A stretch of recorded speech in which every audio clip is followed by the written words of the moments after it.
What's up, you guys? This is One Classic Gamer here. Welcome you to part 94 of Horizon Forbidden West. Now, this is the part. This is the part, y'all. The part that I have been dreading for this entire playthrough ever since I set out back in March, April-ish to just fucking beat this game no matter what the cost. This was the part, once I finished, that I knew, okay, this is going to be a bitch. This is going to be a bitch. The second to last part for Horizon Zero Dawn was also a big bitch, but it wasn't anywhere near as bad as this. Now, I'm just going to say right now, this video, as you guys can see by looking at the runtime, is already long enough as it is. It's an hour and 47 minutes. And, you know, there's some stuff that I'm not going to be talking for, but for the most part, I'm going to be doing post-commentary for this entire thing. I literally just finished editing this as I am sitting down to record this commentary track, and in the beginning, we're getting rid of all of the machine scans. We're getting those done and out of the way. I just want to get the big fuck, I'm already screwing this up. The big fat elephant, I don't know why I said jat, big fat elephant out of the way, in the room, out of the way, basically, by saying that yes, I know in the past few parts I've been saying that in this particular video I was going to be showing you guys where all of the I was going to be showing you guys all of the weapon upgrades, all of the outfit upgrades, all of the pouch upgrades. But I'm not going to be doing that because, honestly, I went ahead and recorded all of that stuff, and it was about like 8 hours of content, and like I said, this video is already long enough as it is, so, you know, it's very straightforward because all you need to do is go to the bench, pick what you want to upgrade, and if, you know, you want to, like, put the time in and are willing to grind for resources and whatnot, you can just create a job, basically, and by creating a job, it'll tell you where on the map you can find those machines to basically hunt them down and get the resources that you need to get. I'm not going to be showing that. I did go ahead and record all of that, but, you know, this was like 21 hours worth of footage that I had to edit down to under 2 hours, which was a tremendous undertaking. It's one of the longest videos that I've done post commentary for, next to my fucking Last of Us Part 2 collectible guide that I did. I am such a nerd, I know, but I really don't fucking care. So I got two bellowbacks here. It took me about 5 to 6 hours to get these machine scans. Like, I'm not kidding. You know, it was insane because a lot of these machines, getting them to come out is a bitch. You know, like the Apex machines only come out at night, so it's not like you can really get them during the day. You know, it all depends on what time of the day you choose to go after some of these machines because, like I said, they are really annoying to reveal themselves sometimes. So here I'm going after the rollerback, and 94 parts in, and this game still does not cease to amaze me with its fucking graphics. But yeah, I'm just doing my best to talk you guys through this, to get you guys through this. Obviously, you know, what I'm doing here in the beginning of this video is shit that, you know, it's not guaranteed to work with you guys because the machines spawning is sort of like a random thing. You know, you're not guaranteed to find these particular machines in the spots that I'm finding them. I just found them after hours and hours and hours of very tenuous searching. But, yeah, we're going after a Scorcher here, and I thought those were bandits for a sec, but they weren't. So we got the Apex Scorcher.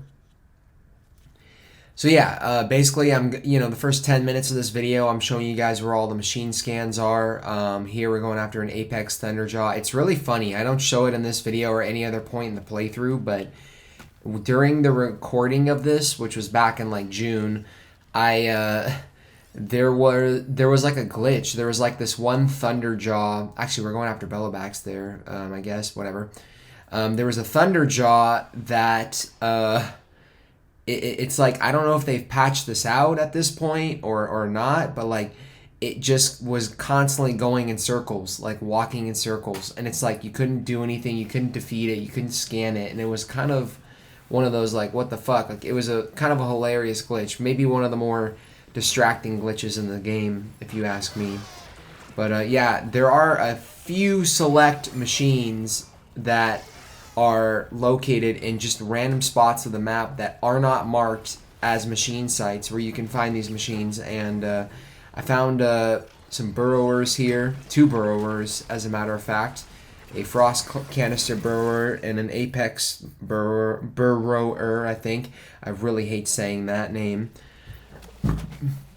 The burrowers have the most machine scans, I would say, in the entire game, because they're like the most basic enemy. They're like the Goombas of this game, basically. They're the first real machine that you come across in the game, and it's crazy, man. Being here at the end of the playthrough now, this being literally the last video of the playthrough that I edit, it's like I kind of want to look back at that first part and rewatch it, you know?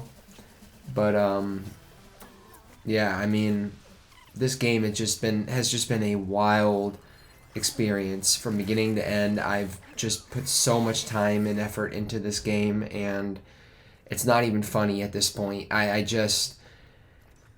don't think I'm ever going to do this again. I don't think I'm ever going to go straight from one open world RPG into the next like I did with Zero Dawn and this, but now I just feel fully invested in the Horizon world, and it's just, I love it, man. I love it, and I feel like these games are just underappreciated. Like, not a lot of people talk about them, unfortunately, which really, really sucks, because, you know, like, they're rich games with a lot of expert storytelling, beautiful graphics. I mean, this game has some of the most beautiful graphics out of any game I think I've seen. I'm still playing it now, as you know, 94 parts later, and the graphics are still blowing me away. So here I took a little bit of a break from the machine scans, and I'm doing, actually no, I'm not. I'm getting ahead of myself. If you jump into this particular challenge, you can find the purge water canister burrower there, and yeah. So now we're gonna be getting the scrounger. This one took a long fucking time to spawn. The sentry scrounger. And here what we're going to do is we're going to sit and we're going to progress time. This will help us out a lot, because now we're starting to go after some of those harder machines, the ones that you like really have to work for in order to get them to spawn, basically. I actually don't know what machine we're going for next, but I'm going to probably just pause the commentary track for a sec to make sure that it's all coming through. But yeah, we're going after the Tremor Tusk next, so this one definitely took a long time to spawn, but as long as you do everything I do there, you should have no problem getting this one to spawn, so yeah. Okay, it went through. I just had to double check. I'm so fucking paranoid because I've spent the past few days working on this video. Sometimes when there are a lot of fucking cross dissolves in these videos and fancy transitions, the commentary audio just doesn't fucking record for some reason, and I was really hoping that wouldn't happen, and thankfully it didn't. I kind of just took a look at that first 8 minutes that I recorded there, and everything came out fine, so I'm just going to take that as a sign that this is going to work, and I'm going to keep going with this. So we're almost done with the machine scans now. I think I'm actually going after another scrounger here, actually. There are 2 scroungers that I was trying to get. This is an Apex Sentry Scrounger. That one took me like an hour to get that guy to fucking appear.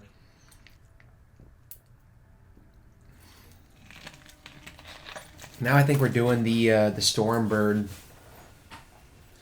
Yeah, I was really, you know, I was really impressed with myself that I was able to get these machine scans down to like the first 10 to 12 minutes of the video.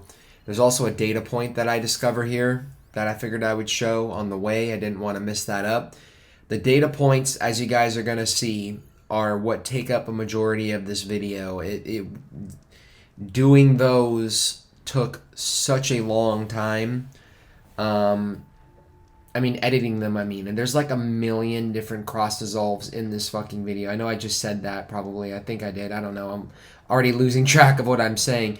It's funny how even when you go into that time lapse where you sit and progress time, your mount, like your Sunwing, still moves at the same speed. But yeah, am I going for the Sunwing here or the Stormbird? No, I'm going for the Claw Strider, the Velociraptors. Yeah, the machines are so fucking cool, dude. Like, I'm really excited for the Burning Shores DLC to see what type of new machines they introduce into that DLC. But I'm also glad because, like I was saying a minute or so ago, I went straight from Zero Dawn into this game. I mean, I played Zero Dawn. I also took a break when I first started playing it. I played it for, I think, like a month. And then I stopped playing it, and it wasn't like I lost interest or anything, but it's just a lot of stuff happened, and I didn't really have the energy to sit down and record because I was just very, in my own head, like I am right now, deja vu. But then I got, back on the recording game, and I was able to, like, record all the way until I beat that game, basically. This game, it was sort of the same thing. I did like the first 16 parts, and I enjoyed it, but then I stopped playing. Like, I literally stopped. I stopped touching the game for like a little bit longer this time. I would say I stopped touching it for like 5-6 weeks, and then I was like, you know what? I need to beat this game. It's a massive fucking game. If I don't beat it right now, it's going to drive me crazy. So I literally was just like, fuck it, I'll beat the game. And for any of you who are wondering, part 17 onward all the way till the final part, I recorded that entire stretch of the playthrough, like those 70 videos, I think it was, in like the span of like 2 months. Because when I first, it was funny, like, I don't know if how long it's been, but I know earlier in the playthrough, there was a point in time where I got COVID, and I remember when I got COVID, like, I had a week and a half off, and all I did was just play this game. I recorded, like, a lot of fucking content, and that was when I got back into this game again, was like, alright, I need to stick with this game and just beat it already, So now we're progressing time again. Maybe it's like the first 15 minutes of the video or so. I don't remember. I did the machine scans like a few days ago. So everything in the beginning of this video is not as fresh with me. I'm going to memorize more of this stuff as we go along. But, yeah, the Apex Slaughter Spine was honestly the hardest fucking machine to get to spawn. So we got the Apex Frost Claw there. And there are 102 machine scan sites in this game. On the progression screen, I figure I should clear this up. It says machine sites, but it's really not machine sites. It's machine scans. You have to get all of the machine scans, and every machine that you scroll through at least has 2 different versions of it that you can scan. It's really a bitch. Like, it's like Metroid Prime, like, times 1,000, all the scanning you have to do. This drove me crazy. I mean, I went straight from this into clearing the question marks on the map, getting the sunken caverns done, and then straight from that into all of the grinding for the resources, which, again, I should clarify, I am not going to be showing in this because it's very straightforward and easy. This game helps you with that, basically. So we got a Apex Thunderjaw there. But yeah, when we get into the next fucking video, the finale, you'll see that all my gear is like fully upgraded, and yeah, that was a good fucking finale. I'm really excited for you guys to see the finale. I did the same thing with this playthrough's finale that I did with Zero Dawn. I went ahead and edited the finale first, and then decided to take this video on last. So now we're going after the Fireclaw. And yeah, we're just about there with the machine scans, which is really good. And next we're going to be getting into the sunken caverns, I believe. And I also do pick up some logs, not logs, data points. Wrong game, my bad. So here with the apex slaughter spine, I figured I should clear this up. I actually killed a bunch of them around the map before this, but what I did was a technique I saw online where you bump the game down to story difficulty, you sit, you progress time, and then what you do is you do a quick save, and then you start, quit, basically go to the menu screen, continue, like you load the game back up. I almost hit new game there. That would have been devastating to me, honestly, if I had gotten rid of all my progress there. But you basically start a new game, you continue, and then when you come back, you call your mount. You just do this over and over and over again, and eventually you will get this apex slaughter spine to spawn.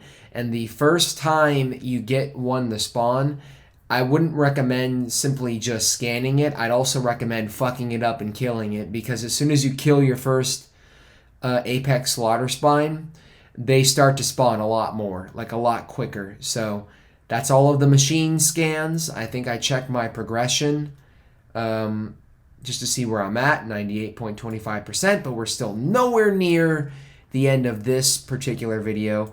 So now what we're doing is we're clearing out some, like, all of the question marks. There's a lot of these here on the map that I'm not going to show you guys, simply because it's just either a supply cache or valuables, or, you know, something that just I didn't feel like was big enough to actually show. But I did clear out the question marks on the map here. What I'm going to be focusing on showing you guys here with these are the sunken caverns that I still have yet to explore.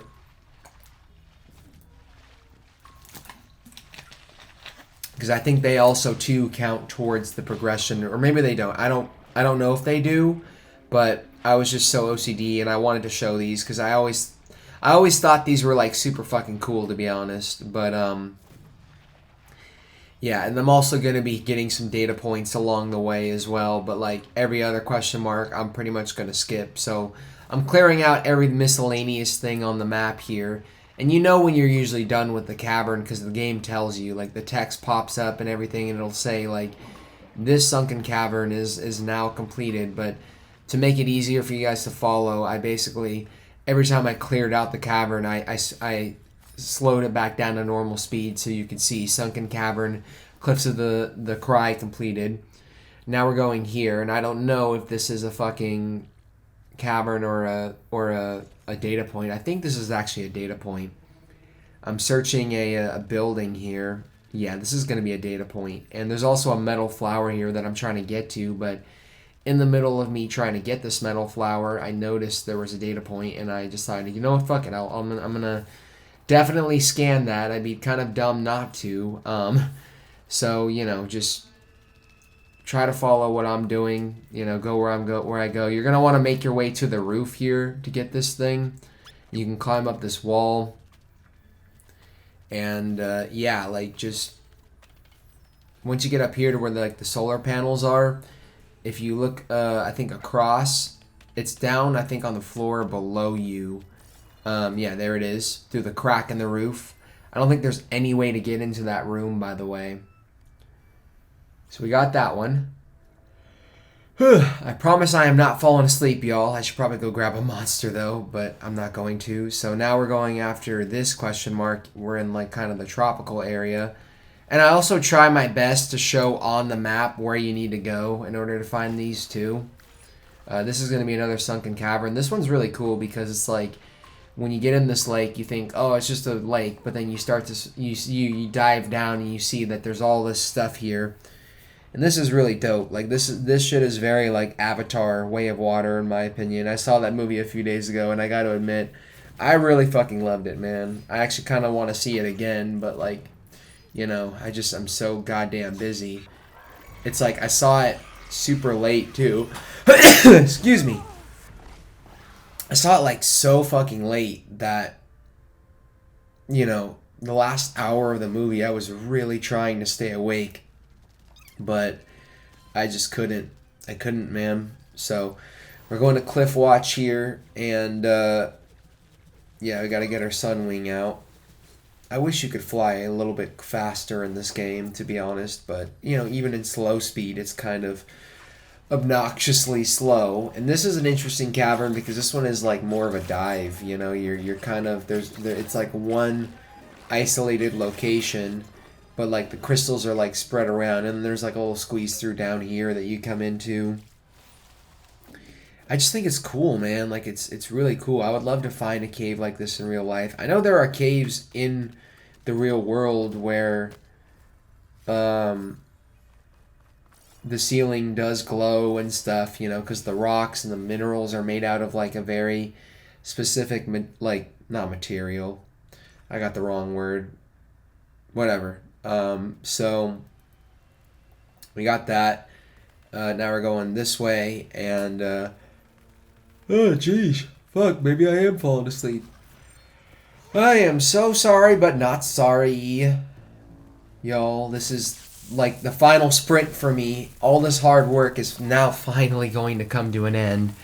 But I'm gonna stop being so fucking meta and just get this shit done already. We got an Apex Ravager there that bursts out to surprise us, but we're just gonna ignore him and pick up our data point. And here we're going to go head towards the greenhouse, but we're not actually going to go into the greenhouse. We're going to go past it, I believe. This is another wall that is destructible via fire gleam, and inside is going to be another data point. And we can use this perch here with our Sunwing, which I should have just kept flying, to be honest, but I was just like, fuck it, I'm going to do my own thing, you know?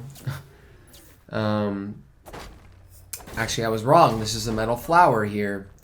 And I don't know what it is that causes Aloy to fucking hit herself there with her spear. It's so ridiculous. But, yeah, come in here, and our data point is right there. Oh, jeez. Oh, my God, this is not happening. This is not happening.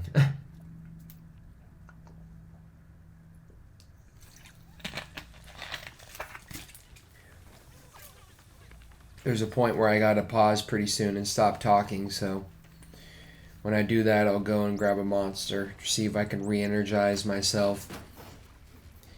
Because sitting down for an hour and 47 minutes, man, that's like a full-length movie right there, you know? That's a feature.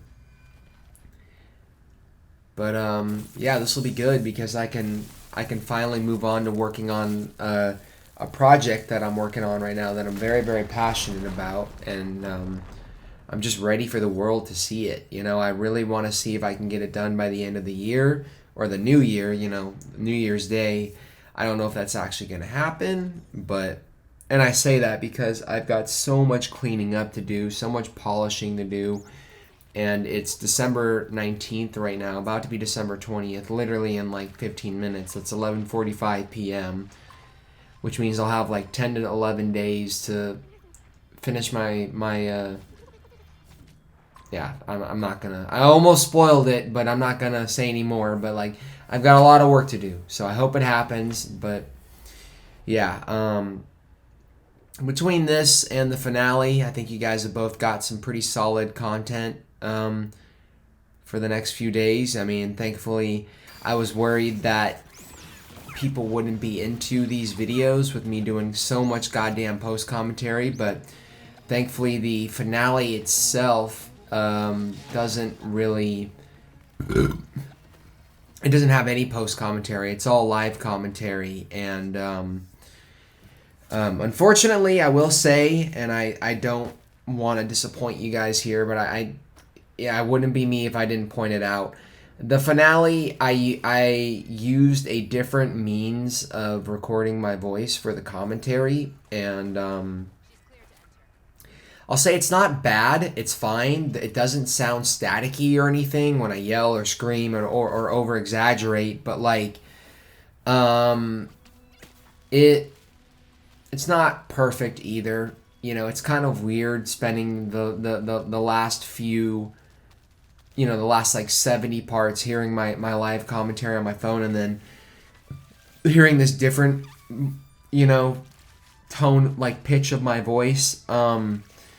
I will say also that I didn't know that using QuickTime Player alongside with Rec Central Express 4, which is the software I use for recording my gameplay, I didn't know that running those two programs was going to be so strenuous on my computer, or was going to cause so much strain, rather, that it would, the video does lag here and there. It's not like fucking Call of Duty Modern Warfare 2 level bad, where it's like the video just stops playing for, seconds, and then it slowly like becomes normal again. But it lags a little bit, and there is a little bit of screen tearing. But for the most part, while I was editing that video, I was still able to like get into the finale and enjoy it. It was really exciting getting to end it off with that mission. The final mission of this game is pretty fucking dope, in my opinion. I mean, it beats the final mission in Zero Dawn by a wide mile, in my opinion. I don't even know if that was the right way to like phrase that, but whatever. So I'm looking for the last few bits of green shine here. I still don't know what you fucking do with the green shine in this game, so I don't want to hear y'all asking me. You can look it up. I'm pretty sure at some point in time I had the answers there, but then after a while I was just like, I don't care anymore. So now we're going over to San Francisco to get another data point, I believe. Yeah, we're flying over to this island. This is like the one area in the game that I'm like the least familiar with, and we do have to do some exploring here later. I love those bridges though that connect the islands that are like all dilapidated and like busted up and destroyed now. And I fucking flew my Sunwing into the tree there, which is hilarious. And we have this snap maw that's trying to fucking like screw me over, and I'm just straight up just ignoring him, and now that ice is floating in the air. It was fucking funny. I was playing Fall Guys earlier today with my friends, Izzy and Sebastian, and fucking there's this one like new map in the game. Now we're doing the skill point grinding. I'll get back to that story in a sec. So this technique I learned in order to grind up skill points, basically you bump the game down to story difficulty, and you do this final challenge in the game, which basically in the arena, basically, which it has you fighting a Scorcher and a Thunderjaw, and I don't know if they've patched this out now. Gratefully, at the time they hadn't patched this out because I had a wide range of skill points that I needed to grind for still. But basically, you do this final challenge, you kill these machines, and yeah, I'm just gonna let that happen first. But shit, I am so sorry, y'all. God damn. Kill this machine. Do what you need to do. I like using the blast sling on it. It dispatches of it pretty quickly. When you complete the challenge, you're basically going to get 2 skill points, I believe. Either 1 or 2. And you hit retry, and you let the cutscene play out, basically, or you skip it. And then as soon as the game gives you control, what you do is you pause, quit, go to the main menu, and we're going to do kind of what we did with the Slaughter Spine. We're going to come back, restart the challenge, and we're just going to rinse and repeat, do that over and over and over again, and eventually you'll be able to grind up to enough skill points, enough that you need in order to fully upgrade your skills. So now I'm going to finish upgrading my skills, which was very, very satisfying. This was actually something I did later on, but I bumped it up here earlier in the video because I just wanted to get it out of the way. I figured I'd give the exploration a little bit of a break. Either that, or now I'm moving on to the data points themselves. Yeah, it's a half an hour into the video, so we're doing the data points now. So I'm going for the museum data points first, and I do show every single data point here in the museum. I've gotten 12 of them at this point, but I would have had to do like some really tricky editing, and it's really short. It's literally only like 3 minutes of me walking around getting these. But starting off at the entrance here, this is where the first data point is, and yeah, I'm showing you guys these because I'm just like fuck it. But yeah, these are pretty close together. Honestly, they're not that far apart from each other, thankfully.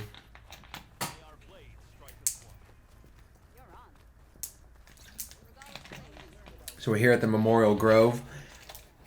That hologram data point to our left is actually the one hologram data point that I was missing in the game. I don't know why I didn't click on that button a long fucking time ago, but beats me. You know, it is what it is. So yeah, after this, we're going to be going after the RCC data points, I believe, and then either that or the audio logs. We do the RCC data points. I think it's the audio logs, the RCC data points, and then I kind of stumbled across a bit of a story beat that I wanted to let you guys hear. It's like a cutscene, a full-on cutscene that plays that I wasn't trying to get, but yeah, this is definitely the most annoying part, I would say, next to the resource grinding. At least with the resource grinding, they help you out and they show you where to go in order to kill the machines and get what you need to get.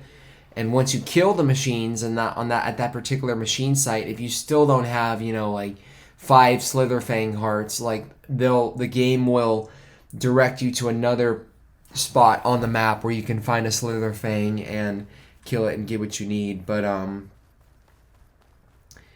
yeah, the data points, I did the same thing as Zero Dawn. I used the guide for these. I didn't want to look for these by myself. I actually looked at several different guides for these. I had one video just for these, the museum data points, and this one's really weird. It's underneath the floorboards.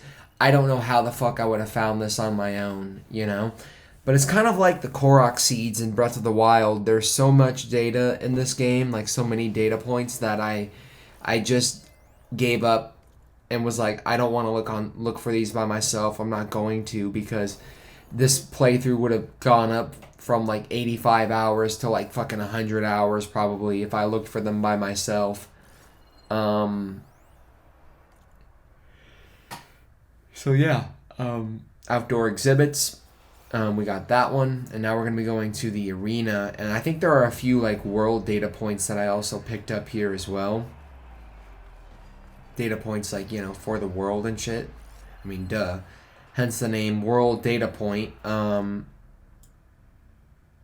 pretty soon we're getting into some dialogue. I didn't speed this up because this was... I didn't speed a lot of this up because it was... like I said, these were very close together. The only one I sped up was that one with the floorboards and all of that. We got another text data point for the world there. And,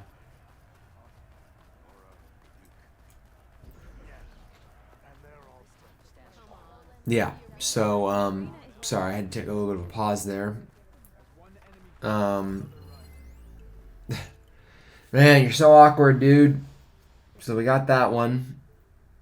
And we're almost done with the museum data points. I would love to, when I have the time, I don't think I'm ever going to, come back and read through these data points. Maybe if I, not back in the day, what am I saying? In the future, if I decide, like, okay, I'm going to get ready for freshen up or, get my recap for Horizon 3 when that shit comes out, if we do get another Horizon, then I'll read up all these data points and whatnot and rewatch these videos. But right now it's like I'm so determined to get this done that I just need space from the game, you know. It's a great game and I don't want to hate it and like never like want to see it ever again, you know. Like I love the game and there's DLC coming out, but it's pretty much done. It's in the bag at this point, you know. It's just got to get through these commentary tracks. So now we're going back to our base, and yeah, I do stumble upon a story beat here in a bit where I trigger a cutscene with Regala basically that I didn't mean to trigger, but we're going after the RCC data points now. These data points are data points that are at our base. There are only a few of them that we can actually get right now in the playthrough. The rest you have to wait until after you beat the story. So I ended off the finale, the end of this playthrough, by showing you guys where the remaining RCC data points were. So I basically did the final mission, credits rolled, and then I showed where all the remaining RCC data points were.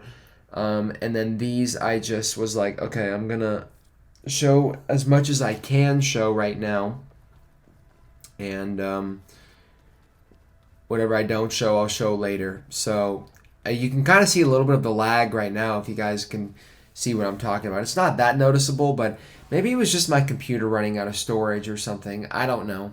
But these recording sessions definitely take up a lot of my space with it being 4K and everything. So yeah, now we're coming up on that cutscene, so I'm going to let you guys see that and hear the dialogue, the great dialogue.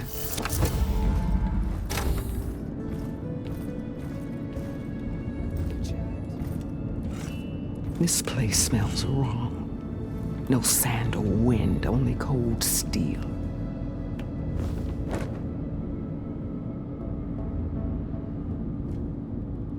And the others up there, your squad. They can hold their own. And as for this base, it may not be what you're used to, but it is a shelter. Call it what it is. A cage. You came here on your own. For the battle you promised. So for now I wait in my cage for your word. Tell me when to strike.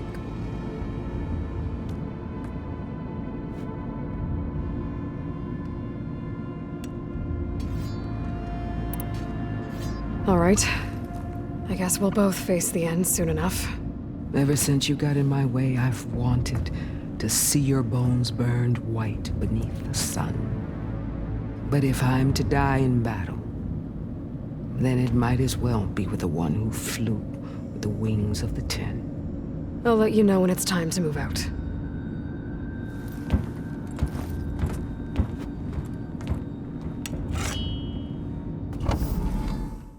Alright, so I got my fucking monster. Ugh, crack that shit open. Now we're going to be going for the audio data points. Thankfully, we don't have many of these to get. This one's going to be in Latopolis. I think that's how you pronounce that. We came here way early in the game, and this one I was confused about because if you miss this one and progress into the story, you know, it can be very easy to assume that you're locked out and you can't get this one.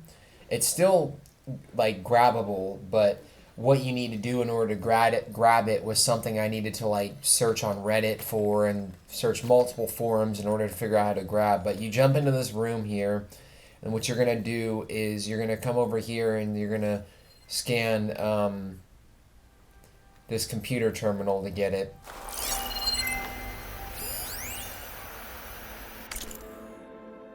My man Ted, harbinger of the end of times. What can I do for you? Your modifications to Recluse Spider, the separate repositories for Gaia and Hades samples, well, the costs are off the charts. I'm going to move testing of the Hades protocol to Zero Dawn headquarters next week. Slow down, Haas. Let me put it to you nursery school simple. Baby Hades is a vile little thing, and it's got to stay in its crib. One slip and it'll cut off every data stream and power line it licks. That's why this dark and scary hole you made is perfect. Very hard to get an unauthorized signal out, so all the cyber nukes you were working on here didn't fly the coop. You know, like Drax.net-4. I think your boys nicknamed that one the Moldova Brain Hack. That was a clearance level 9 project. Aw, thought you goons scrubbed this place squeaky clean. But your pal Trav went over it with a white glove and found the grime. No, here will do just fine for Hades. Later, teddy bear. Next up is going to be one up here, a little further up the map. I think this is the area we came to earlier in the game when we were stopping the Karja, the Shadow Karja, or the remnants of the Shadow Karja. So you're going to want to fly your Sunwing over there as soon as you exit Latopolis. We're going to be going back there, by the way, in a little bit to get something else out of the way. But this one is going to be past this campfire here that I was trying to discover. It's going to be in this building right here. And I fumbled around a little bit looking for this, but eventually I did find it. It was behind us, past the area that we just walked in, so I'm about to get it right now.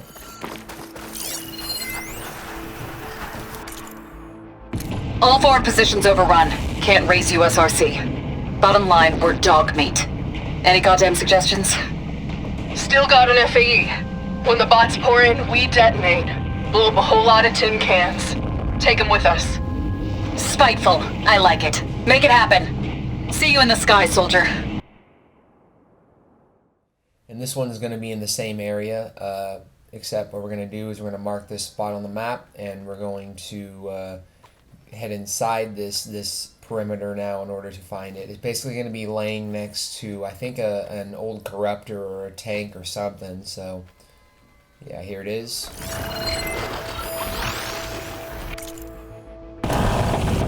Got a quarter ton of metal on top of me. Maybe 3 ribs left. FAE hasn't blown. Which means that the engineers are dead.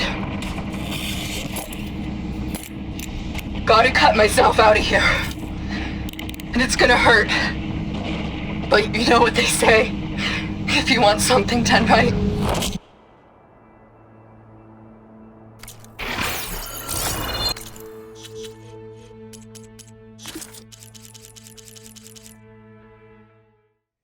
This one is going to be down here. This one's a little interesting because for this one, there's a few things we need to do. It's going to be down here beneath the water in this raft, but in order to get it to spawn, you need to find these NPCs, and I struggle to fucking find these NPCs, but I do show on the map where I find them, so do everything I do here and you should get this.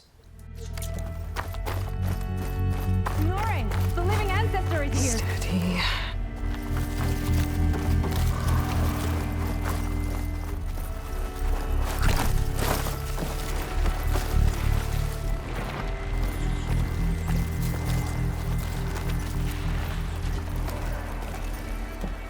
No!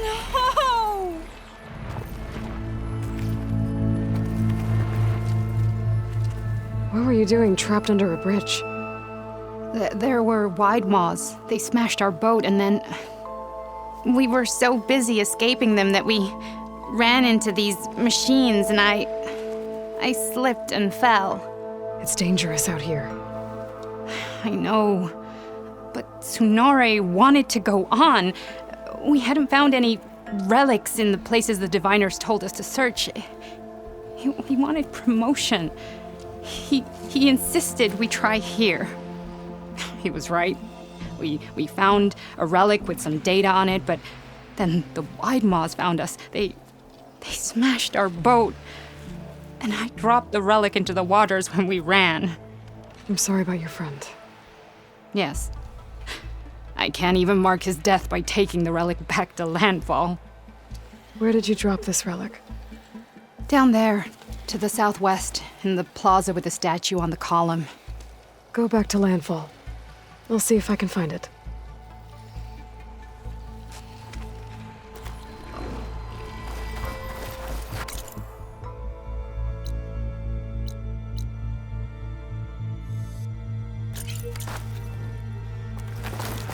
Those Quen risked everything for that relic. Doesn't seem like it's too far from here. Maybe I could find it floating.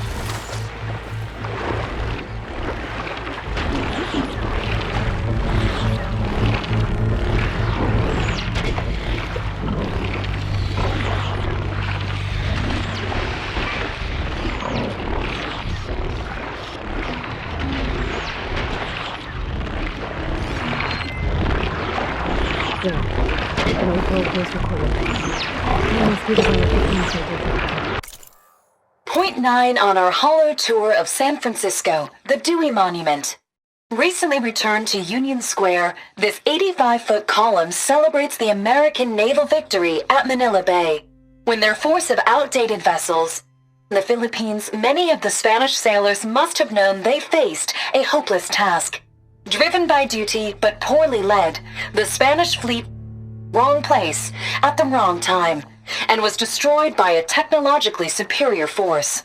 The old world had been defeated by the new. And after all of that, we are now going to pick up this final holo data point here. So come back to the Memorial Grove when you're ready, and yeah, we're going to press this switch here in order to trigger this one. So yeah. Out in the field or relaxing at base, Joint Task Force 10 acted as one. Led by Colonel Edward De La Hoya, their bodies and weapons were always honed for battle. Meals, ink, bruises. These daredevils of the sky shared it all. Guarding the Memorial Grove, maybe even catching some fights in the arena.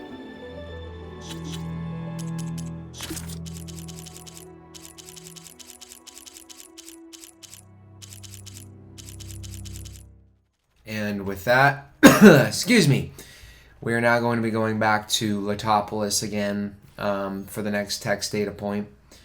It's not this one, by the way. I was looking at this one for a minute thinking it was that one, but it's not.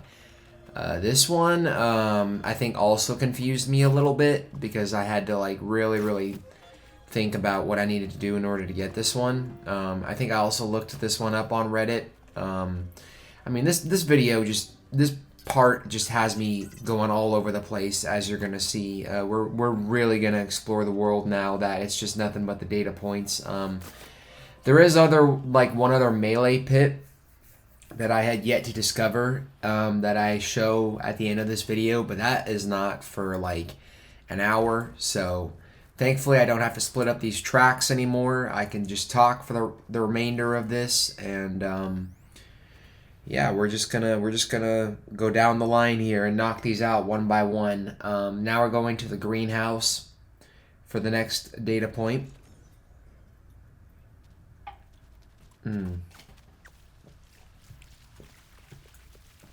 Keep myself nice and energized. So yeah, it's not for like another like 50 minutes when we get to that stuff. So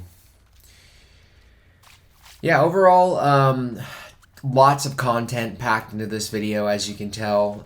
If you guys want to skip over this, I totally am not going to judge you. I just had to do this because I'm so OCD, and you know, I 100%ed this game. I fully completed it. I platinumed it. I didn't get those extra trophies, those New Game Plus trophies that Zero Dawn has in its game as well, but I talked about it a little bit in the finale, and during the credits and whatnot, I talked about the possibility of putting that stuff off for later, when I do the when Horizon 3 comes out. If it does come out, I'll come back and do ultra hard playthroughs for these games, but it probably won't be a full fucking playthrough. It'll be just like,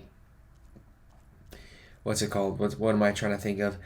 It'll be like kind of like a montage, you know, of all my deaths and failures and funny moments, and then it'll end with, you know, me getting the platinum or me getting those trophies. So yeah, I mean, I'm a firm believer now in playing through games on the hardest difficulty. It's crazy how I went through that change this year finally, where that shift where after this game I was like, you know what?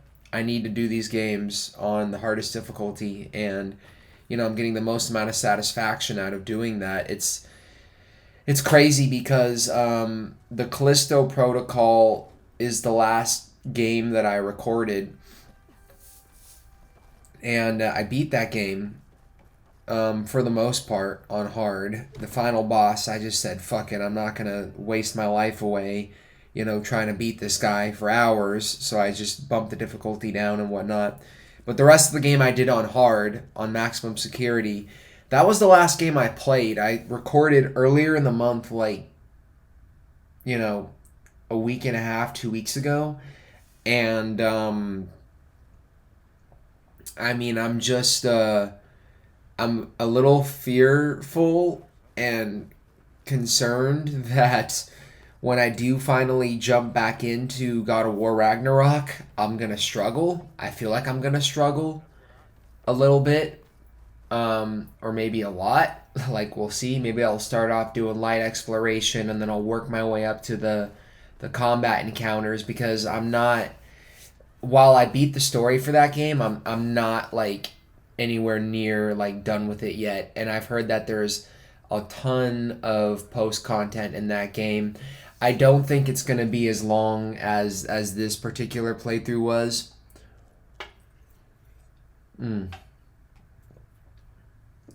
It's crazy because this game ended up being just as long as my Breath of the Wild playthrough, which I didn't put anywhere near as much time into this game as Breath of the Wild, but yet these videos are just, they're lengthier, there's more content. I think I did a lot more editing with Breath of the Wild. There was a lot more downtime in Breath of the Wild where you were kind of just running around and exploring and nothing was really happening, and that's why I have more hours accumulated with that game. But, nevertheless, excuse me, Breath of the... Shit!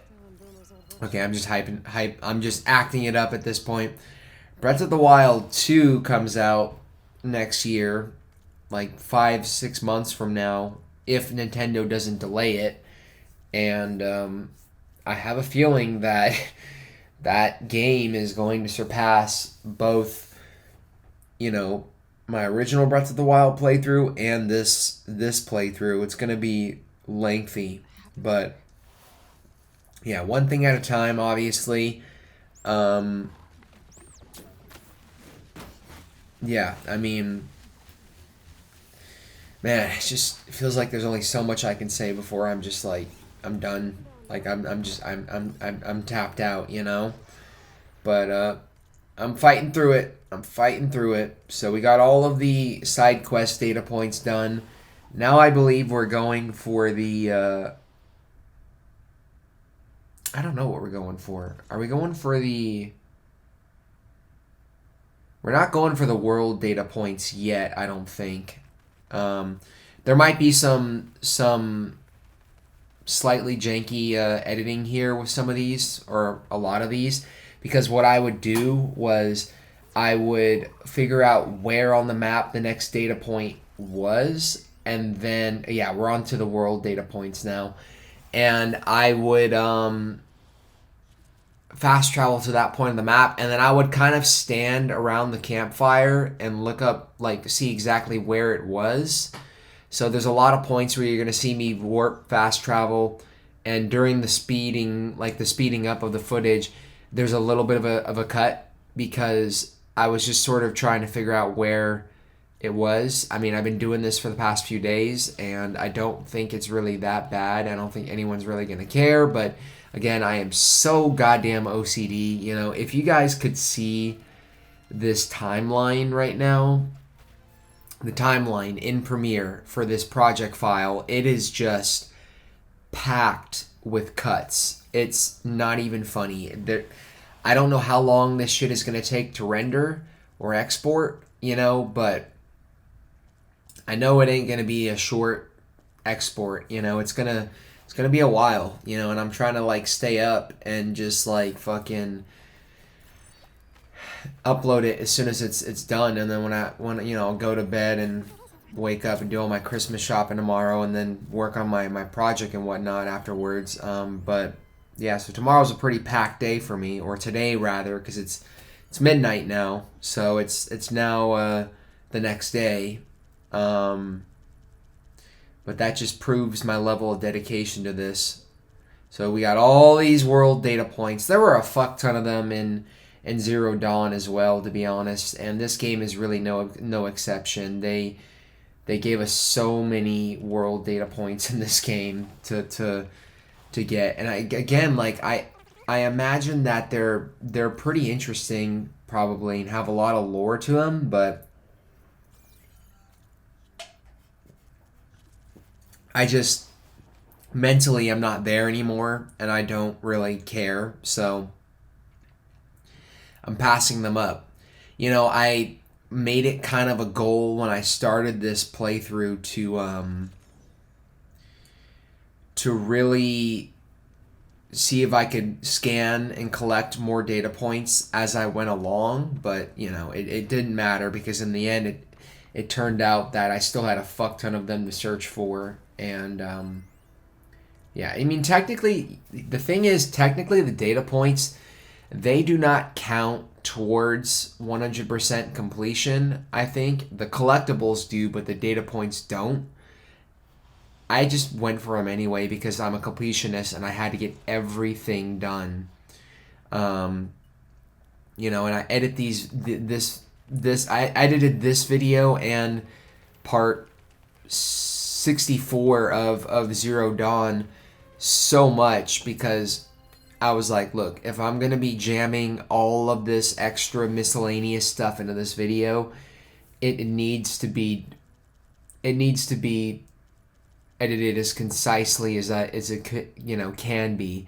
So here we're going to the bulwark, yeah, my words are starting to make no sense. So another sip of Monster.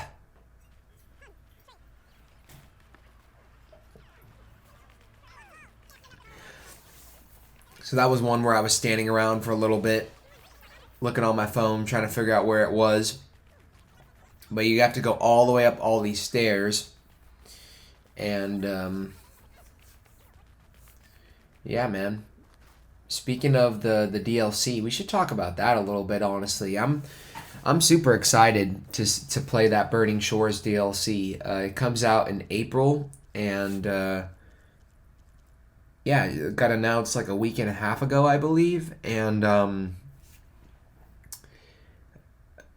you know, I'm really excited to go to the California LA setting because I live out here in California. I'm not going to say where, but I am a Californian. I'm just kidding. That was fucking dumb. Man, now every fucking California resident is like, shame on you. That was so cringe. But yeah, I do live out here in California, and I think it'll be interesting to explore like Santa Monica and like the observatory and all of that and see all of those areas, but like in Horizon.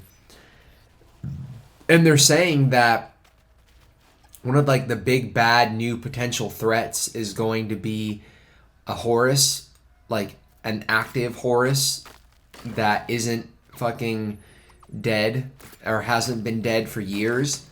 And I saw, like, I didn't watch the trailer for it until I mean, I still haven't seen the trailer for it, but, like, what I have seen of the trailer now isn't the actual trailer. Like, I watched the video of, like, a Horizon YouTuber, like, talking about it, and I saw, like, some of the footage for it, and I thought it looked pretty damn sick. You know, I'm really excited to see what they do with it. I don't know how long it's going to be, and I'm kind of in a unique position here because when I was doing the Frozen Wilds DLC for Zero Dawn was a game that I sat on and didn't play for years. The game had been out since 2017 when Breath of the Wild came out, and I just didn't give a shit about it back then because Breath of the Wild was like so hype, and this game released like weeks before Breath of the Wild, or days before, I believe. So people were on that Horizon hype train only for a little bit, and then Breath of the Wild came out, and it was like, I didn't play this game when it came out, so I never had that connection with it. In fact, I actually tried to play this game back in 2017, I remember, or Zero Dawn back in 2017, and I played for a decent amount, like 8 to 10 hours, but I never really fully got invested in it. And that now I know, after playing through both games, I know that both of these games are, unfortunately, I say this as kind of, a flaw, but also, a strength as well at the same time. It's a double-edged sword for sure. Both of these games are games that take hours to get into, which again could be can be perceived as the flaw or something that is a negative. But the flip side of that is when you do finally start to learn the mechanics and upgrade your gear and get new weapons and yada yada yada, you kind of reach that point where things just kind of click with you at that point, and it makes more sense and it becomes more fun and enjoyable.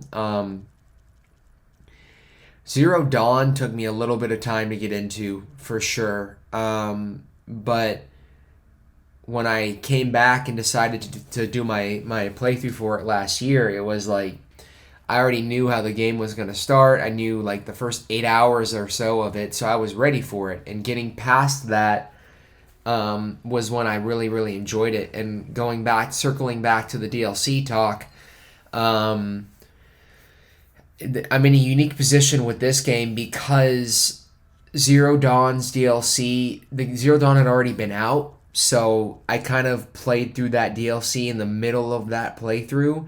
But in this case, it's like I've already beaten the game. The game's done. I've platinumed it. I've fully upgraded everything. I got my full skills, maxed everything out. And now it's going to be like, it's not going to be anything like Frozen Wilds because I'm going to be going into it, but I'm going to be going into it just completely leveled up, like not in the middle of the experience. So I'm really excited to see how that all pans out, if they can throw any machines at us that are like tough, or difficult to fight, because some of the machines that they introduced in Frozen Wilds, I remember really, really kicked my ass. There was that one mission I remember where I was fighting like 3 frost claws, and like, dude, they were kicking my ass, and I had to like literally leave that mission behind and say, fuck this, I'll come back later when I'm fully leveled up. But I don't feel like that's going to happen with Burning Shores. I feel like what's going to happen is there are definitely going to be points in the DLC that are tough, but for the most part, I'm pretty well equipped. And what's crazy is I recorded a little bonus thing at the very, very end of this video to top this video off. Something that, I'll circle back to later on in the video when we get closer to it, but I hadn't recorded this game or played it or even touched it in like 5 or 6 months, but I've been editing these videos and like watching the game constantly, so I know how it works. I was able to pick up the game and play it like no problem. I knew the controls automatically. I knew what the buttons were. I knew all of the controls, and it just wasn't hard for me. Like, the only thing that was a little awkward was flying my Sunwing. I had kind of forgotten how to do that, but then I remembered that like you can't really fly that much quicker with your Sunwing in this game, and that's one thing I hope they improve is the Sunwing flying speed, giving you combat on top of the Sunwing. And thinking about it, it'd be pretty sick if they did if they gave us like an underwater mount in the next game too and did combat underwater as well. That'd be pretty fucking sick. I think you can actually shoot things on your Sunwing, but it's a little janky using your mount in this game. It really, really is. The great thing about having a Sunwing is that you can just call it whenever and it comes and it picks you up automatically, but sometimes you'll sit there and you'll press that button and you'll try to summon it, and the motherfucker just won't pick you up. He'll just be like flying behind you all awkwardly and shit. But I will say, like, once I discovered that ability in the game and unlocked that, I never went back to riding a traditional mount like ever again. So I think it's cool that they added the Sunwing. I just feel like it needs a few more features to really like flesh it out.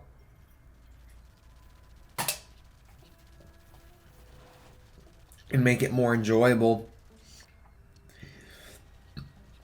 There is a point in time in this video, I don't know when it was, but maybe I already went, but I stopped at one of the face dye places, and I decided to get the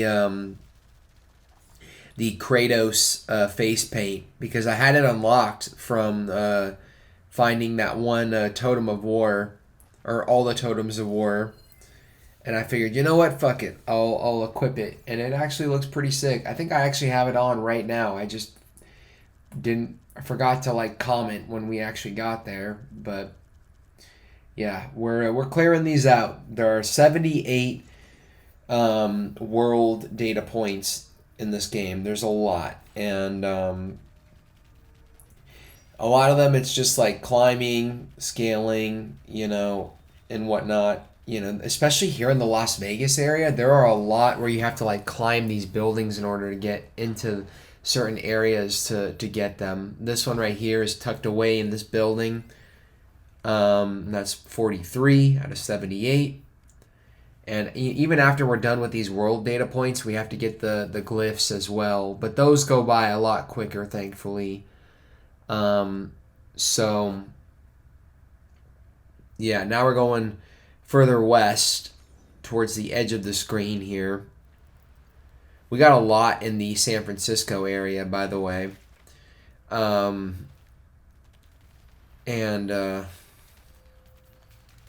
Shit. Forgot what I was going to say. God damn. Here's the outpost where we helped Talana. I think it was Talana. No, it wasn't Talana. It was that other guy. Fuck, I forgot what his name was. Never mind. I'm just not even gonna... It was like part like 45 or something like that. Which I'm like, part 45, that's late into the playthrough, but I just realized that's like actually halfway through.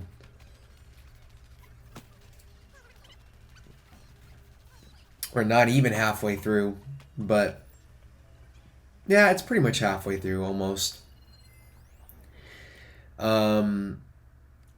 When this video is done and I upload this in the finale, I will have 160 Horizon videos on my channel, which is just crazy to think about and insane. I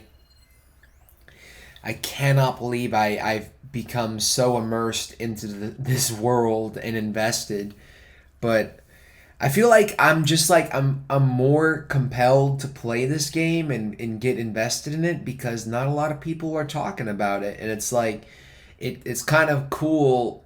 I mean, it's unfortunate for this game because these developers, I can't imagine how much work they put into this game, but this game made the same mistake that Zero Dawn made, where they released this game like really, really close to the release of another of the year, like another really, really hotly anticipated game, Elden Ring, which I haven't played and I'm probably not going to play anytime soon. I would love to do playthroughs for the From Software games one day. The Dark Souls games, Bloodborne. Bloodborne is actually a game that I played or tried playing back in the day. I think I still have a few live streams for it up on this channel. Maybe I do, maybe I don't. Maybe I took them down, but yeah, Bloodborne is a game that I've tried out, but those games are just too hard for me right now. They really, really are. Even after playing certain games like, Ragnarok on Give Me God of War, they're still too fucking hard. And I've died a lot on Ragnarok's story. Ragnarok is a game that is probably going to be just as long, if not a little bit longer, than God of War 2018. But yeah. Back on the topic of Horizon, 160 videos is just insane to think about. I've been doing nothing but playing and editing, like playing, recording, and editing these videos for a year and a half now, because, or it's not a year and a half, it's like a year and like 3 or 4 months, because I started my playthrough for Zero Dawn in like late August, I would say. Went straight from that, you know, I was going from that, from like the beginning of September till mid-February, and I went straight from that game into this one, and this one has just been constantly going up like the whole year. Like, it has not stopped, you know, the amount of content. And you know, you have your plans that you try to stick to originally. Like, I remember telling myself that when I had finally finished recording, I was like, oh, I'm going to do like 5 videos a week, and I'm going to do that for like 3 or 4 months, and I'll be done. That didn't fucking happen. You know, it took a lot longer to get these up and done than I had anticipated, which I'm not complaining about. You know, I'm putting the time and effort that needs to be put into them in order for them to get done. And I've still got 30 minutes to talk before I can take a slight break. But yeah, I got a little sidetracked there. So we're coming up here in the snowy area. And I love the way the snowy areas look in this game. I love how, like, one of the details I love out of many is that you can see the, like, the snowy mist, I think. I don't think it's mist. It's more like, it's like, yeah, it's like mist or fog. You can see it coming off of, like, the surface of some of the, like, the edges of the cliffs, which is really fucking dope. It's very, like, Lord of the Rings-ish. Nothing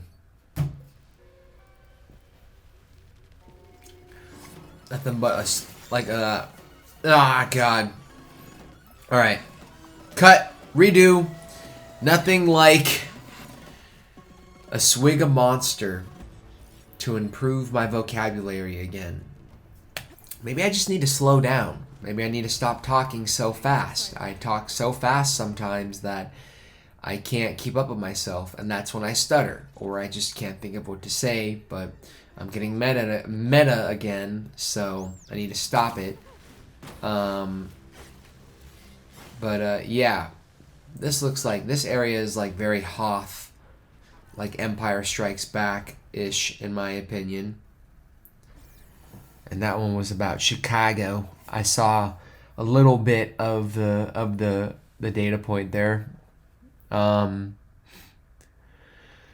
yeah, like I said, I'm doing my best to show you guys where each and every single one of these is on the map. Here I had to pause because I was getting ambushed by these leap lashers, and I love the way this looks. This looks fucking sick. Like these honeycomb looking things. What were they? Was this like a freaking... I wonder what this was, honestly. I feel like it was like a fucking, like... And then they look like fans, actually. Interesting.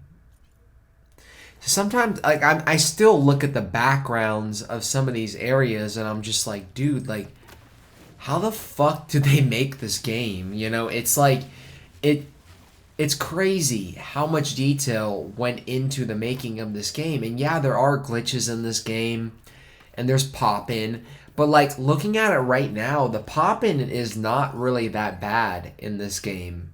And I'm sure they've probably fixed a lot of it, or patched a lot of it, or done their best to patch it. It just is impressive. I'm trying to bring myself back mentally to when I first booted the game up and started playing it, and there was a glitch right there. ignore that, and just listen to me, okay? I'm trying to like mentally go back to when I first booted this game up and started playing it, and I remember that the first hour and a half of this game just was like, wow. Like I was blown away, and that feeling of just being blown away by the graphics and the detail hasn't really left me yet. Like I still look at the environments and I think they are gorgeous in this game. There's like a very, I don't know what the right word is, so I'm not gonna to describe it. So I'm not gonna try to like actually use any fancy words, but there's like a very Last of Us like kind of tone to it all, where it's like, you know, you're in this apocalyptic world, one that in this game's world has reverted back to medieval, you know, tribal times, but it's like with the world being all screwed up and apocalyptic and all the buildings and ruins and whatnot in this game, it's kind of like there's kind of a beauty to it as well, with how everything is all overgrown and nature is just like taken back a lot of these lands, you know. There's a really like just stunning beauty to it, you know. So here we got another world data point up here near this building.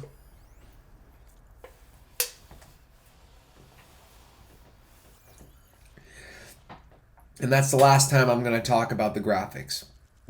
So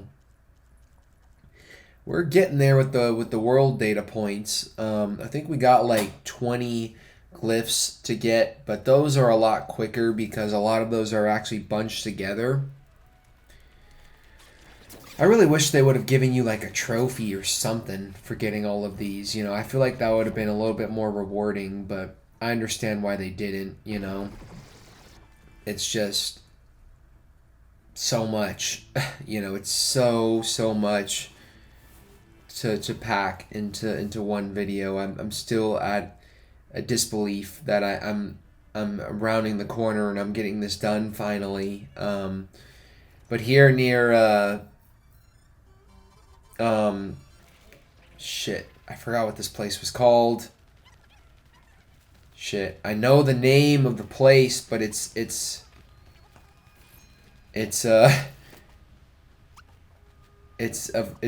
eluding me right now. Fuck. Now I want to know what the name of the place is. I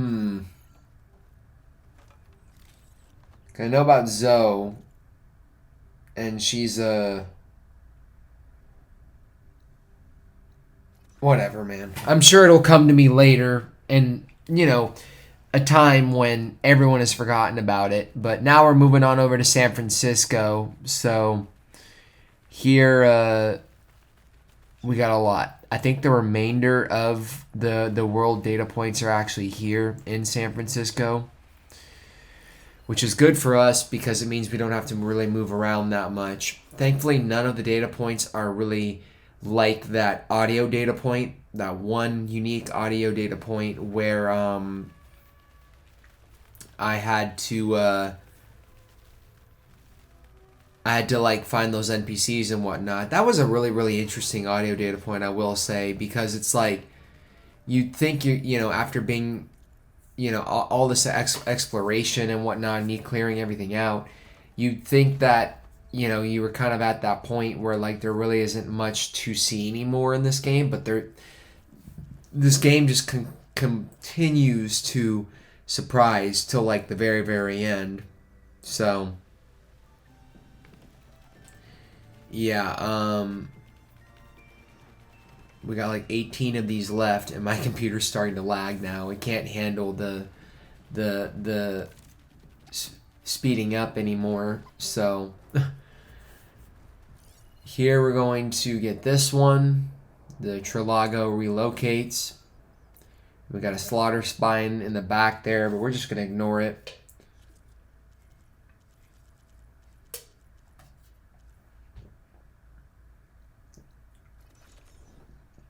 Here we're going to come up near this vista point. A lot of them are having us teleport here to that like interesting spot. And apologies if you guys can't see, but this one's going to be a little bit of climbing in order to get it, that you need to do in order to get it. Jeez! Oh my god. I am sorry, but I'm not sorry because I'm not redoing this. I'm just not. And I hope this records. I really, really do. So, I think it'll be a little easier to follow the guide on these because, like I said, these are, a lot of these are pretty close together in the San Francisco area. I don't know how Aloy made that jump, but the San Francisco area is not that huge. I wish they would have given us more stuff to do here in the San Francisco area, to be honest, because it's a really cool spot in the game. You know, it just doesn't seem like there was that much to do here. I mean, there was a tall neck here and Vista Points and whatnot, and a few side quests, but most of the side quests actually had you going out into the water, like this data point right here. There's a few that we're going to be doing right now that are going to be out in the water. It's like they really, really advertised this game and made you think like, oh, you're going to be spending a lot of time in San Francisco, but a majority of it you're kind of not. You're in another area. But yeah, I had to do a transition here because I wasn't on the right spot of the map. I did a little barrel roll there. And now we're going to get this by diving underneath.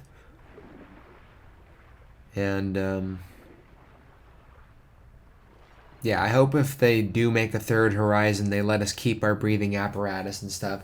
I mean, they have to make another Horizon because the story of this game, no spoilers, ends off on, you know, when it ends, it's not complete. You know, there's still things that, you know, are kind of like, oh shit, maybe they're gonna do another one, you know, and I really, really hope they do because, again, no spoilers, but I love the end of this game, the way it ends.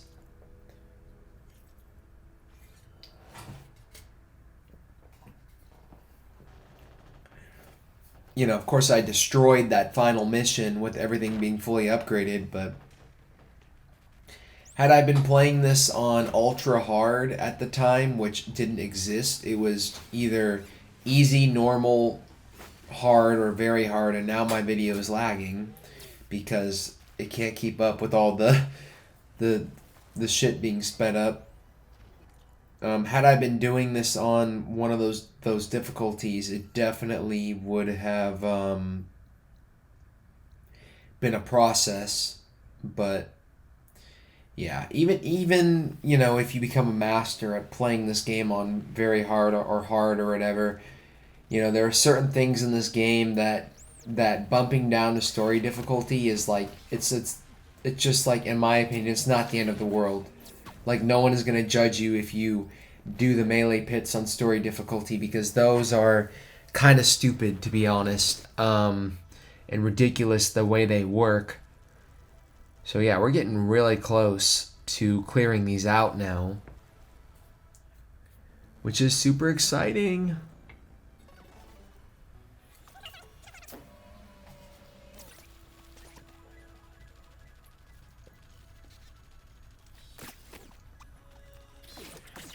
I don't know what that is. I think that's a clamberjaw.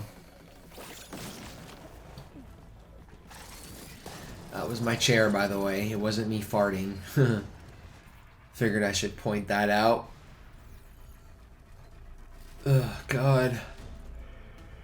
Shit. Man, I sound like that one lady on fucking Intervention. I just want to say that I called you and I miss you and I'm just kidding. Man.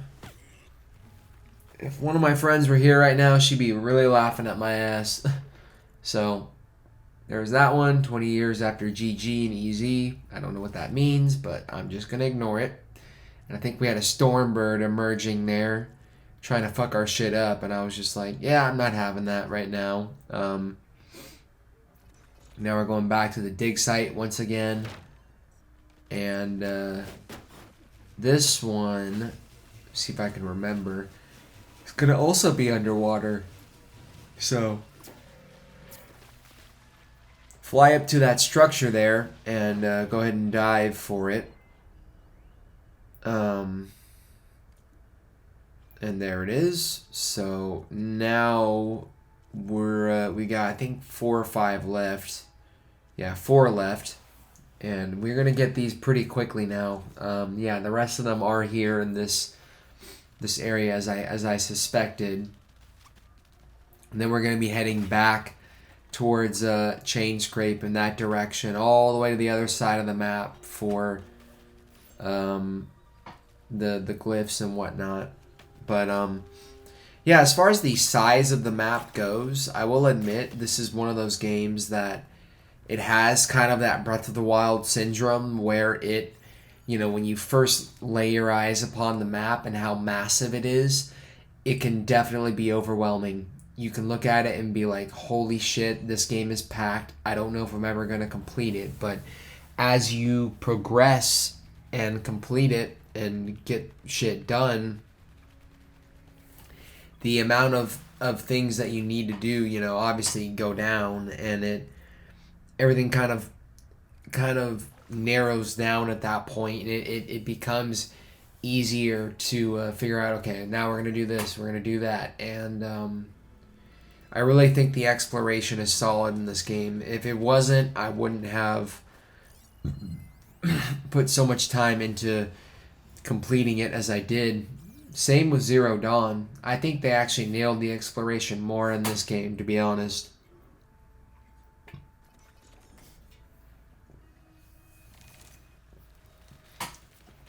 This is the final world data point, I believe. Yep. Which means it's on to the scanned glyphs. Oh boy, we're getting there, yo. We are getting there. I'm so excited. Yeah, now we're going all the way back over near Chain Scrape to get these. And yeah, like I said, a lot of these are like bunched together, meaning that it's not like as impossible to find these things. And you're gonna see there's a lot where I you know, those ones that are bunched together, I decided not to speed up because they were literally like in close proximity to one another. So I was just like, forget this. I also stocked up on fast travel packs before I did this, as you can tell. The melee pit, I believe, is down here in Chain Scrape, but we're not gonna do that yet. But the final thing that I show in this video, the thing that I end this video off on, I figure I could take some time to go into that and explain that, is something that I saw on, I hope I am pronouncing him the right way, Lara's Gaming, I think. I should just look him up. I totally fucking can. But I'm so lazy. He did a video talking about the overlooked success of Horizon Forbidden West and how this game is just so amazing, but like, you know, no one is talking about it. They talk about Elden Ring, and in that video he showed an island that you can go to, that you can totally miss, by the way, if you're not that much of an explorer. And when I saw it and when I saw what it was, I was like, it kind of got me, you know, my heart, honestly. It got me in the feels, especially with certain things that I'm going through right now personally. So I figured I would come back and record it and show it to you guys and end off this video by showing it to you guys. It's a little bonus thing that I'm showing. It's a tribute to a very awesome person, you know, and just, you know, it's a nod to that person, and, you know, the respect that all of the other people who worked on this game had and the love that they had, and it just reflects, I think, everything that all the amazing amount of work that went into making this game. And I'm praising it again, but I really don't care, because this game is great and I'm always gonna praise it, you know. It's gonna be one of those situations where in like fucking 5 to 10 years, a lot of my friends now are gonna finally start playing these games and they're like, oh dude, Horizon, and I'm just like, yeah, I already know, man. I've loved these games for ages, you know? It's kind of how I feel about the Last of Us TV show right now. Like, I feel like I'm definitely in the minority when I say that I'm not really that excited for it. I mean, the reason why I'm not excited for it is because I'm a fucking Last of Us purist, man. I've been playing that game and 2 a lot, you know, since their releases. 1, I obviously didn't play like right when it came out, but I saw it and I remember the impact that game had on me when I first saw it. And when I got my PS4 and the remastered version came out, I bought it immediately, no hesitation. It was like one of the first big PS4 titles that I owned, actually. So I just think games are at that point now, especially Naughty Dog games, and, you know, it's not just Naughty Dog, but Naughty Dog, they're great with their stories, in my opinion. I know a lot of people would disagree with that sentiment now, but I don't fucking care. I said it and I stick to it. Naughty Dog is great with their stories and their narrative and their graphics and just the acting and all of that, you know? And it's like that first game has left such a massive impact on me. Even now, when I came back and did my playthrough for part 1, that game hit hard, man. It really, really did. I felt the impact of that game. I feel it still to this day. And I watched the trailer for it now. Part 1 is, to me, like the way to experience that original Last of Us game now. You know, you can go back and play the remastered version and it's fine. It's totally fine and it works perfectly, but part 1 is like they nailed it. They nailed it with that remake, and I think I had so much fun revisiting the game and seeing the trailer for the show. It's not like I'm like, oh my god, the show sucks, because it's not out yet, obviously. It's coming out in a few weeks, and I'm just really hoping that they can capture the soul and the vibe and just the feeling of The Last of Us in that show. And, you know, I got to admit, Pedro Pascal, you know, I'm on board with that. I'm okay with that choice. Pedro Pascal being Joel, but Bella Ramsey as Ellie, there was a solid minute where I didn't like her. I wasn't digging her as Ellie that much, and I didn't really want to see what they were going to do with her, to be honest. But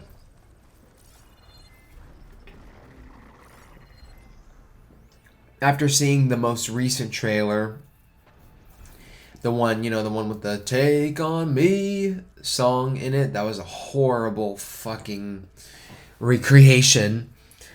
The one with the "Take on Me" song in it, I gotta admit, she's kind of winning me over a little bit now. Just a little bit. Because there were a few, you know, it was crazy because, like, in that trailer, Bella Ramsey would do something ridiculous or animated or just kind of like, okay, what? And then she would pause and take a beat.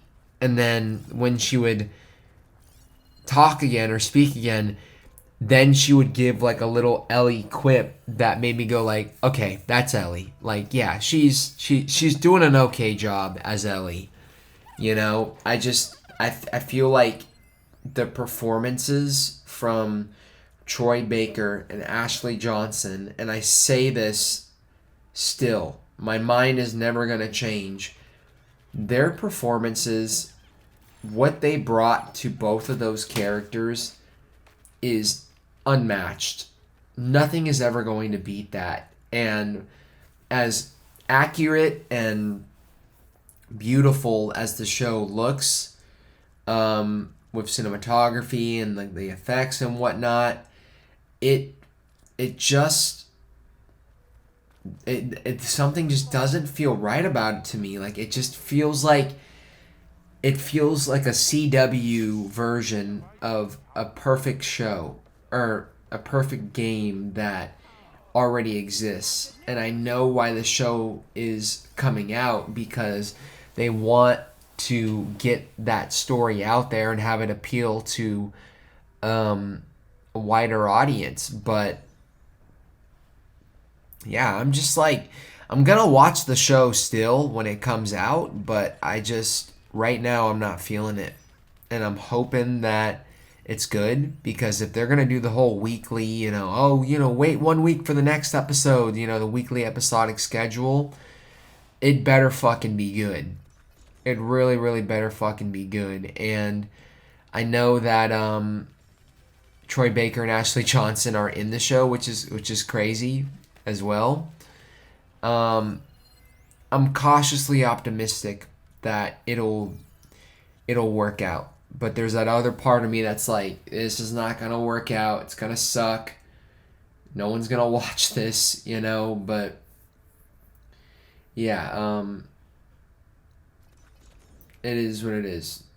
I've been saying that a lot in this video, but we're getting there to the end of these glyphs, which means I'm almost finally able to stop talking.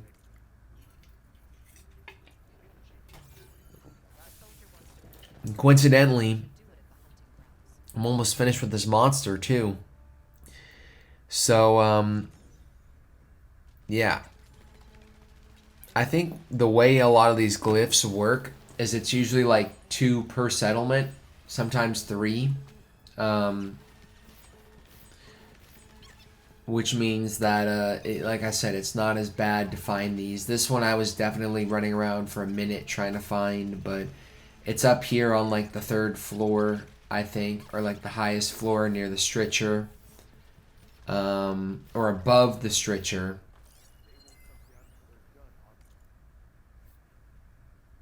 Ah, shit. There we go. I was trying to burp. I was like, I'm not going to be able to burp, but I burped. But, yeah, when I speeded up this footage, I also tried to speed it up quickly, but also not speed it up too fast that you couldn't see where I was going.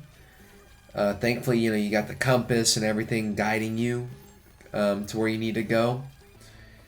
It's not like some other games that could be difficult. Like, I know Elden Ring, they don't really tell you where to go in that game. You have to kind of just figure it out, which I think for some games definitely works, but for Horizon, this is a way better formula, I think, than doing that. But yeah, in about 2 minutes, we're coming up on the end of these glyphs. And like I said, next I'm going to be doing the melee pit, and then I will be coming back to do my outro. So once again, I'm doing that little bonus bit after the melee pit. I'm going to let you guys hear the melee pit dialogue and whatnot and see that and experience that for a few minutes, and then I'll come back and do my outro. Then it'll be that really special, heartfelt bonus thing that I'm going to be including in this video as well. I apologize if my voice cracks at any point or if you hear it crack.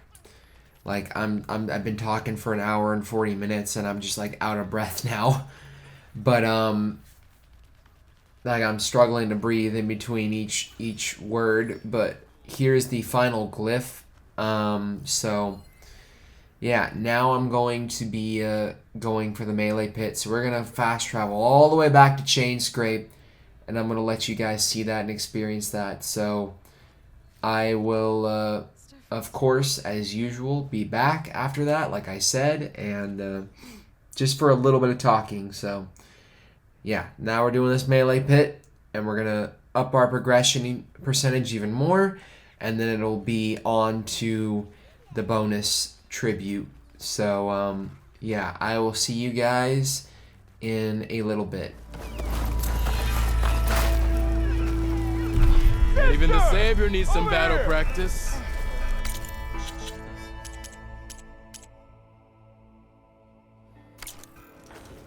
Hope I didn't miss too much last night. You wanted to speak to me? Well, you know better than anyone it's a dangerous world out there, and not just against machines.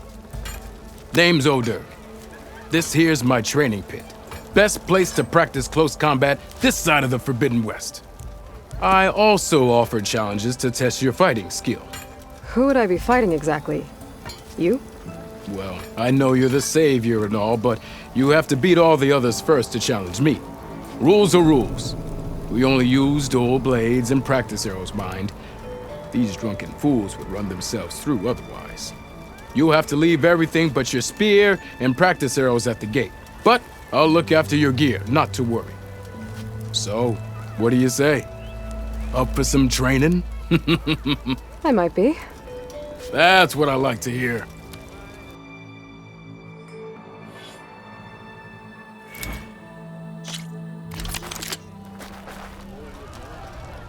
Brother!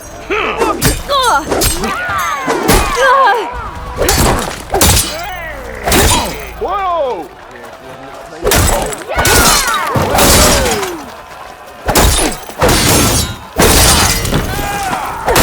Almost ready to go? If you keep repeating the same attacks, your enemy will dodge them. Vary your attacks and combinations. Close attention to your opponent's stance. Read their intentions. Choose your attacks to break their defense.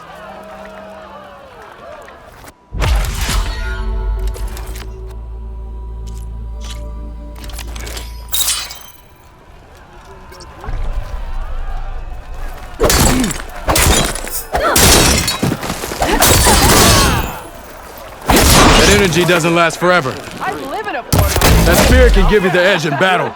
Keep energizing it, and then your enemies. Triggering those energy blasts should help you vanquish your opponents.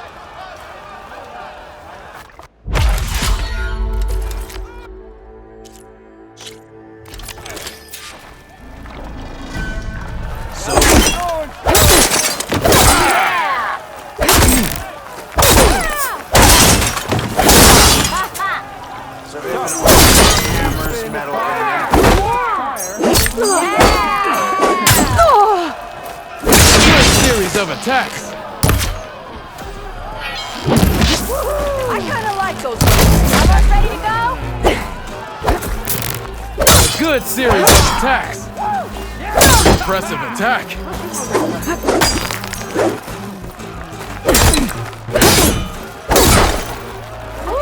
Yield! I yield!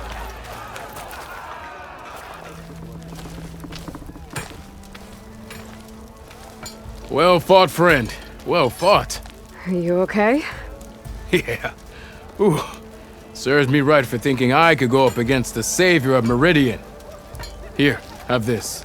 A little something for the new champion. Thank you, Odur. Don't be a stranger now. Come back whenever you'd like to spar again.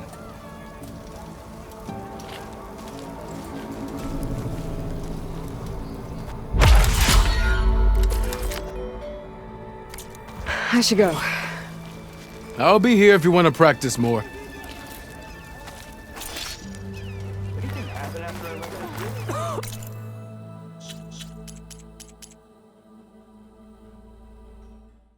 And that pretty much brings this video to a conclusion, finally. So we're gonna fast travel to the Isle of Spires here, or the beach that you take the boat to the Isle of Spires. I'm gonna call my Sunwing here.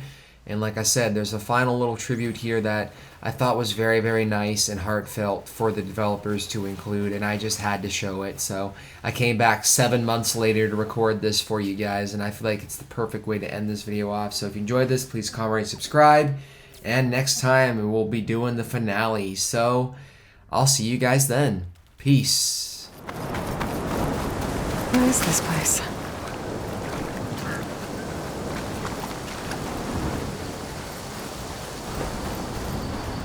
Looks like a path.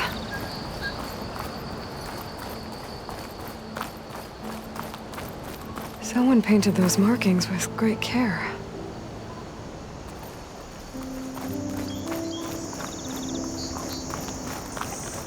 I think this is a memorial. Must be for a beloved friend.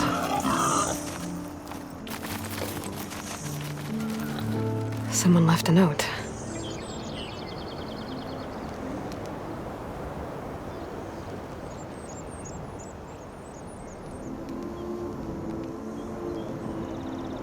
Here we remember our friend, with a view as calming as his voice, on stone as strong as his spirit.